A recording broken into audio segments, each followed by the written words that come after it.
Hello, I am a Bullis Student Tutor, and in this video, we will be learning about ethos, logos, and pathos.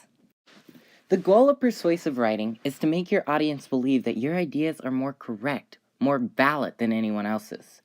The Greek philosopher Aristotle divided these ways of persuasion and appeals into three categories: ethos, logos, and pathos.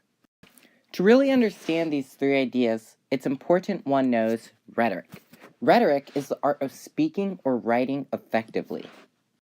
Aristotle himself defined it as the ability in each particular case to see the available means of persuasion. He further went on to say the three main forms of rhetoric were ethos, logos, and pathos, and in order to be an effective writer, one must understand when to use each one. To begin, ethos. Ethos is an appeal by the source's credibility.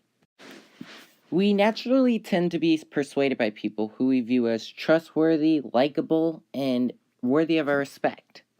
If we view the person trying to persuade us as someone who's well educated in the topic and someone who has our best interest in their mind, then they may be successful in persuading us to believe what they view as valid. To help us understand, let's look at ethos in action. We go to the dentist and we meet a doctor who tells you, "I am a doctor of dental surgery, and I recommend clean toothpaste to keep your teeth white." Take a look at the first slide. I am a doctor of dental surgery. By saying this, the doctor establishes himself as an expert in dental hygiene, thus making him a credible source to persuade us to use clean toothpaste. Our next form of persuasion is logos.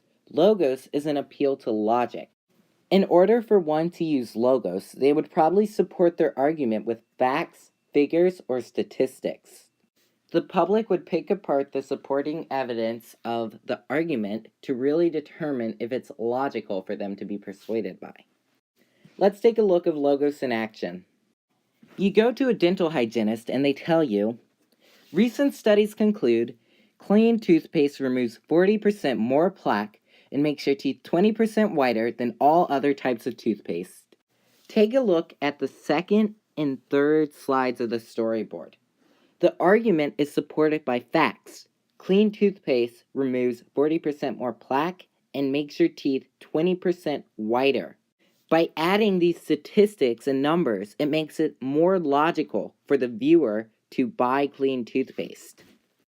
And finally, pathos, which is arguably the strongest and most effective form of persuasion.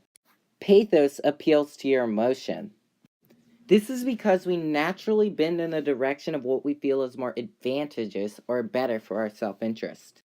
By making someone feel good, you're more likely to persuade them. Let's take a look at pathos in action.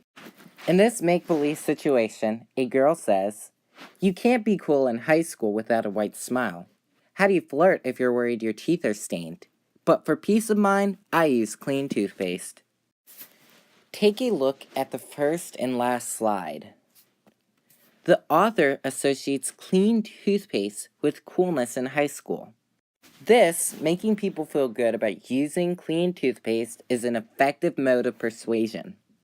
Now, it's important to understand that pathos isn't always used in a positive light. Pathos can be used to evoke emotions of sadness or anger in hopes to persuade someone. An example of this would be talking about sad subjects like hunger or disease with a desire to get people to support a cause, maybe to ending this. So it's really up to the context of the situation to know if pathos should be used in a positive or negative light. So there you have ethos, logos, and pathos.